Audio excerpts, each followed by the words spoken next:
പ്രിയപ്പെട്ടവരെ, ഒരു മാസത്തിന്റെ അവസാന ദിവസത്തിലേക്ക് കടന്നിരിക്കുന്നു. ഒന്ന് തിരിഞ്ഞു നോക്കൂ.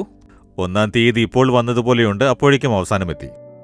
ജനുവരി 1-ാം തീയതി ഇപ്പോൾ വന്നതുപോലെയുണ്ട്, അപ്പോഴേക്കും കണ്ടില്ലേ 4 മാസങ്ങൾ കഴിഞ്ഞിരിക്കുകയാണ്. നാളുകൾ അതിവേഗം ഓടിക്കൊണ്ടിരിക്കുന്നു. പക്ഷേ ഓരോ ദിവസവും ദൈവകൃപ നമ്മെ താങ്ങി നടത്തുന്നു. ചിന്തിച്ചു നോക്കൂ, ഈ വർഷം എന്തൊക്കെ പോരാട്ടങ്ങളും ഞെരുക്കങ്ങളും പ്രശ്നങ്ങളും ഉണ്ടായിട്ടും നിങ്ങൾ വിളിച്ചപ്പോഴെല്ലാം ദൈവം ഉത്തരം തന്നു. മുട്ടിയപ്പോഴെല്ലാം വാതില് തുറന്നു. അന്വേഷിച്ചപ്പോഴെല്ലാം മറുപടി തന്നു, അല്ലേ? വാക്ക് തന്നതുപോലെ. അപ്പോൾ ദൈവത്തെ സ്തുതിക്കണം.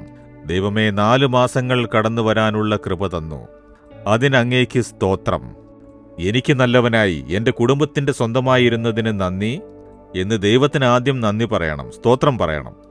ഈ ദിവസത്തിനായി ദൈവം തന്നിരിക്കുന്ന വാഗ്ദത്തം എന്താണ്? 147-ാം സങ്കീർത്തനം 14-ാം വാക്യത്തിൽ ദൈവം ഇങ്ങനെ പറയുന്നു: യഹോവ നിന്റെ ദേശത്ത് സമാധാനം വരുത്തുന്നു, വിശേഷമായ കോതമ്പുകൊണ്ട് നിനക്ക് തൃപ്തി വരുത്തുന്നു. നിന്റെ ദേശത്തെ സമാധാനമുള്ളതാക്കി തൃപ്തി വരുത്തുന്നു. നിങ്ങളുടെ ദേശം ഏതാണ്? നിങ്ങളുടെ കുടുംബം ഒരു ദേശം. നിങ്ങൾ ജോലി ചെയ്യുന്നുണ്ടെങ്കിൽ ജോലി ചെയ്യുന്ന സ്ഥലം ഒരു ദേശം. ബിസിനസ് ചെയ്യുന്നുണ്ടെങ്കിൽ അതാണ് നിങ്ങളുടെ ദേശം. ശുശ്രൂഷ ചെയ്യുന്നുണ്ടെങ്കിൽ ശുശ്രൂഷ ചെയ്യുന്ന സ്ഥലമാണ് നിങ്ങളുടെ ദേശം. അപ്പോൾ നമുക്ക് ബന്ധമുള്ള കാര്യങ്ങളിൽ സമാധാനം ദൈവം നമുക്കത് തരും. ലോകത്തിൽ എത്ര യുദ്ധങ്ങളും പോരാട്ടങ്ങളും ഞെരുക്കങ്ങളും കലാപങ്ങളും ഉണ്ടായാലും നിങ്ങളുടെ ദേശത്ത് സമാധാനം വരും. അതാണ് ദൈവത്തിന്റെ വാഗ്ദത്തം.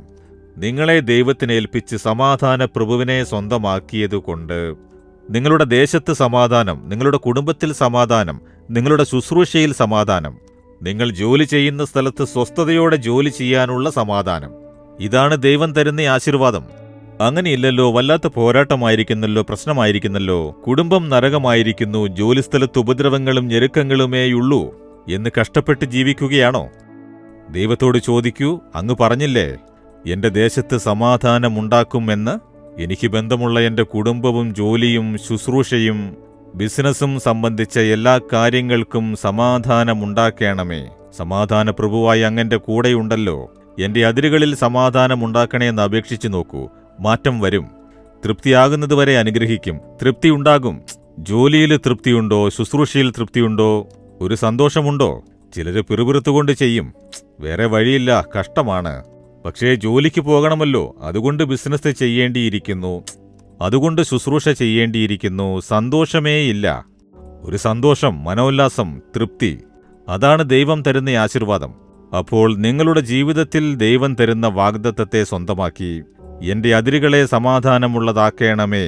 ഞാൻ തൃപ്തിയോടെ മാനസിക ഉല്ലാസത്തോടെ കാര്യങ്ങൾ ചെയ്യണം. സമർപ്പിച്ചു നോക്കൂ, ആ മാറ്റമുണ്ടാകും. ദൈവത്തെ നോക്കി പറയൂ, ദൈവമേ, എന്റെ അതിരുകളെ സമാധാനമുള്ളതാക്കണമേ. ഞാൻ ജോലി ചെയ്യുന്ന സ്ഥലം, പഠിക്കുന്ന സ്ഥലം, പ്രവർത്തിക്കുന്ന സ്ഥലം, ശുശ്രൂഷ ചെയ്യുന്ന സ്ഥലം, എല്ലാ അതിരുകളിലും സമാധാനമുണ്ടാകുമാറാകട്ടെ. സ്വരച്ചേർച്ചയില്ലാത്ത കുഴപ്പങ്ങൾ, പോരാട്ടങ്ങൾ, പരിതസ്ഥിതികൾ, നിരാശകൾ എല്ലാം നീങ്ങുമാറാകട്ടെ. സമാധാനമുണ്ടാകട്ടെ. തൃപ്തിയോടെ മാനസിക ഉല്ലാസത്തോടെ എന്റെ പണികൾ ചെയ്യാനുള്ള കൃപ തരയണമേ. അങ്ങയുടെ വാഗ്ദത്തത്തിന്റെ അനുഗ്രഹമുണ്ടാകട്ടെ. ഇങ്ങനെ ആരൊക്കെ പ്രാർത്ഥിക്കുന്നുണ്ടോ ആ മകന്റെയും മകളുടെയും ജീവിതത്തിൽ ഇന്നു മുതൽ സമാധാനമുണ്ടാകട്ടെ, ആത്മാവിൽ മാറ്റമുണ്ടാകട്ടെ, സംതൃപ്തിയുള്ള ഒരു മനസ്ഥിതിയുടെ അനുഗ്രഹമുണ്ടാകട്ടെ. യേശുവിന്റെ നാമത്തിൽ പ്രാർത്ഥിക്കുന്നു. ആമേൻ, ആമേൻ. Jesus readings Malayalam YouTube channel subscribe ചെയ്യുക. ബെൽ ഐക്കോൺ ക്ലിക്ക് ചെയ്യുക. ഞങ്ങളുടെ ദൈനംദിന പ്രോഗ്രാമുകളെക്കുറിച്ചുള്ള അപ്ഡേറ്റ് ലഭിക്കുവാൻ